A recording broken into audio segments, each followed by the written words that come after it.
காஞ்சிபுரம் வரதராஜ பெருமாள் கோவிலில் இருக்கும் அத்திவரதர் பற்றி நம்ம எல்லாருக்குமே தெரியும். 40 ஆண்டுகளுக்கு ஒரு முறை மட்டுமே குளத்திற்கு அடியில் உள்ள ரகசிய அறையிலிருந்து வெளியே எடுக்கப்பட்டு பக்தர்களுக்கு 48 நாட்கள் காட்சி தருவார் எம்பெருமான் அத்திவரதர். அந்த அத்திவரதர் மீண்டும் வெளிவருகிறார். மார்ச் 1ஆம் தேதி அத்திவரதர் காஞ்சிபுரமா கும்பகோணமா அதை பற்றி தான் நம்ம இந்த பதிவில் தெரிஞ்சுக்க போகிறோம். இன்னும் 12 ஆண்டுகள் இந்த நாளை தவறவிட்டால் நம்ம காத்திருக்கணும் அப்படிங்கிறத தெரிஞ்சுக்கலாம். வணக்கம். நம்ம இறையொளி திருவருள் சார்பாக உங்கள் எல்லாருக்குமே அன்பான வணக்கங்க. 40 ஆண்டுகளுக்கு ஒரு முறை மட்டுமே வெளியே எடுக்கப்பட்டு பக்தர்களுக்கு 48 நாட்கள் காட்சி தருவார் அத்திவரதர். முதல் 24 நாட்கள் சயன கோலத்திலும் அடுத்த 24 நாட்கள் நின்ற கோலத்திலும் பக்தர்களுக்கு காட்சி தருவார் அத்திவரதர். காஞ்சிபுரம் அத்திவரதர் கடைசியாக 2019ஆம் ஆண்டில் குளத்திற்கு இருந்து வெளியே வந்து காட்சியளித்தார். மீண்டும் இவரை தரிசிக்க வேண்டும் அப்படின்னா 40 ஆண்டுகள் காத்திருக்க வேண்டும். அடுத்து 2059ஆம் ஆண்டு தான் குளத்திலிருந்து மீண்டும் வெளியே எடுக்கப்படுவார் அப்படின்னு சொன்னாங்க. அப்படி 2019ஆம் ஆண்டு குளத்திலிருந்து வெளியே வந்த அத்திவரதரை தரிசிக்கும் வாய்ப்பை தவறவிட்டிருந்தா மார்ச் 1ஆம் தேதி வரப்போகும் அந்த அரிய வாய்ப்பை தவறவே விடக்கூடாது. காஞ்சிபுரத்தில் மட்டுமல்ல, கும்பகோணத்திலும் ஒரு அத்திவரதர் இருக்கிறார் அப்படிங்கிறத நம்ம தெரிஞ்சுக்கணும். தஞ்சாவூர் மாவட்டம் கும்பகோணம் பிரம்மன் கோவில் தெருவில் வரதராஜ பெருமாள் கோவில் இருக்குது. இந்த மூலவர் சன்னதிக்கு கிழக்கில் ஒரு பாதாள அறையில் அத்தி மரத்திலான சுமார் 1.5 அடி உயரம் உள்ள ஸ்ரீதேவி பூதேவி உடான அத்திவரதர் சிலை வைக்கப்பட்டிருக்கு.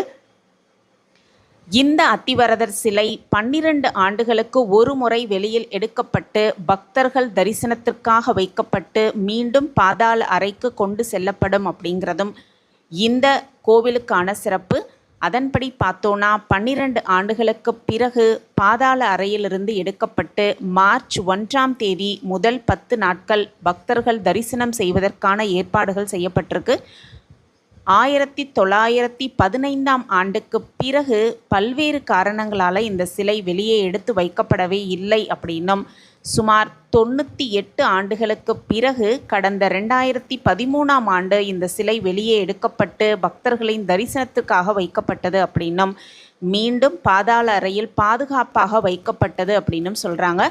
அந்த நிலையில் 12 ஆண்டுகளுக்கு பிறகு ஸ்ரீதேவி பூதேவி உடான அத்திவரதர் சிலை மார்ச் 1ஆம் தேதி வெளியில் எடுக்கப்பட இருக்கு. சிறப்பு பூஜைகளுக்கு பிறகு பக்தர்கள் தரிசனத்திற்காக வைக்கப்பட்டு மார்ச் 10ஆம் தேதி வரை அந்த சிலை பக்தர்கள் தரிசனம் செய்ய ஏற்பாடு செய்யப்பட்டிருக்கு. ஆகம விதிகளின்படி பார்த்தோன்னா காலை 8 மணி முதல் நண்பகல் 12 மணி வரை, மாலை 5 மணி முதல் இரவு 8:30 மணி வரை தைல காப்பு, புஷ்ப சேவை, ஊஞ்சல் சேவைகள் பக்தர்களே செய்ய ஏற்பாடு செய்யப்பட்டுள்ளதாக அந்த அதிகாரிகள் தெரிவித்திருக்கிறாங்க. மிக பழமையான இந்த கோவிலில் உள்ள அத்திவரதரை தரிசனம் செய்தோன்னா சகல தோஷங்களும் முற்பிறவி பாவங்களும் விலகும் அப்படின்னும், நினைத்த காரியங்கள் கைகூடும் அப்படிங்கிறது ஐதீகம்.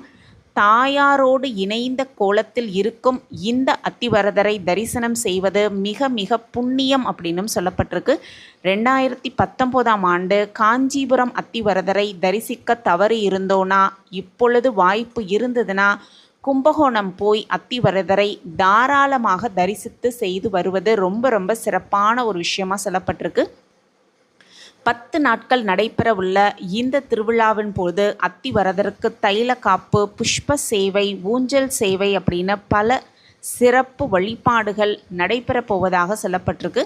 தஞ்சாவூர் மாவட்டம் வரதராஜ பெருமாள் வேத நாராயண பெருமாள் கோவிலில் சுமார் 12 ஆண்டுகளுக்கு பிறகு அத்திவரதர் பக்தர்களுக்கு காட்சி அளிக்கப் போகிறார் அப்படின்னும், மார்ச் 1ஆம் தேதி முதல் 10ஆம் தேதி வரை நடைபெறவுள்ள இந்த சிறப்பு நிகழ்வில் பாதாள அறையில் அத்திவரதர் வெளியே கொண்டு வரப்பட்டு வழிபாடு நடத்தப்பட உள்ளது. அத்திவரதர் விக்கிரகம் பாதுகாக்கப்பட்டு வருது அப்படிங்கிறது இந்த கோவிலுக்குரிய கூடுதல் சிறப்பாகவே சொல்லப்பட்டிருக்கு. இவ்வளவு சிறப்பு மிகுந்த இந்த அத்திவரதரை காஞ்சிபுரத்தில் பார்க்க நம்ம தவற விட்டிருந்தோன்னா கண்டிப்பாக கும்பகோணத்தில் போய் பார்த்து அத்திவரதரை தரிசனம் செய்வது ரொம்ப ரொம்ப சிறப்பு. காஞ்சிபுரத்தில் உள்ள வரதராஜ பெருமாள் கோவிலில் 40 ஆண்டுகளுக்கு ஒரு முறை தான் அத்திவரத திருக்குலத்தை விட்டு வெளியே வந்து தரிசனம் தருவார். 2019க்கு பிறகு அடுத்த தரிசனம் பார்த்தோன்னா 2059 தான் கிடைக்கும் அப்படின்னு சொல்லப்பட்டிருக்கு.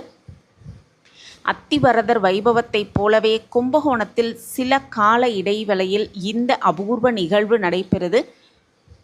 கற்சிற்ப காலங்களுக்கு முன்பே அத்தி மரத்திலாயே இறை திருவுருவங்கள் செய்யப்பட்டது அப்படின்னு சொல்லப்பட்டிருக்கு. அத்தி மரம் எத்தனை வருடமானாலும் கெட்டு போகாது அப்படிங்கிறதுக்கு சாட்சியாக இந்த அத்திவரதர் விளங்குகிறார் அப்படிங்கிறது இந்த மரத்திற்குரிய கூடுதல் சிறப்பு. 10 நாட்கள் நடைபெறவுள்ள இந்த திருவிழாவின் பொழுது அத்திவரதருக்கு புஷ்ப சேவை அப்படின்னு பல சிறப்பு வழிபாடுகள் நடைபெற இருக்கு. நினைத்த காரியங்கள் கைகூடும், கேட்டது கேட்டபடியே கிடைக்கும் அப்படிங்கிறத மனதில் நிறுத்தி மார்ச் 1ஆம் தேதி அத்திவரதரை தரிசனம் செய்யலாம். சகல சௌபாக்கியத்தோடு வளமாகவும் நலமாகவும் வாழலாம். இந்த பதிவு உங்களுக்கு பயனுள்ள பதிவாக இருக்கும் அப்படின்னு நான் நம்புகிறேன். நம்ம சேனலை நீங்கள் ரொம்ப ரொம்ப ஆதரவு கொடுத்துட்டு வரீங்க. எனக்கு ரொம்ப ரொம்ப சந்தோஷம். உங்கள் ஆதரவும் மென்மேலும் கிடச்சிக்கிட்டே இருக்கும் அப்படிங்கிற நம்பிக்கையோட மீண்டும் ஒரு புதிய பதிவில் பார்க்கலாம். இந்த பதிவு உங்களுக்கு பிடிச்சிருந்ததுன்னா மறக்காமல் லைக் பண்ணுங்கள், ஷேர் பண்ணுங்கள், அப்படியே ஒரு கமெண்ட்டையும் போட்டுருங்க. உங்கள் கமெண்ட் தான் எங்களுக்கு மிகப்பெரிய ஒரு ஊக்கமாகவே இருக்கும். மீண்டும் ஒரு புதிய பதிவில் பார்க்கலாம். நன்றி, வணக்கம்.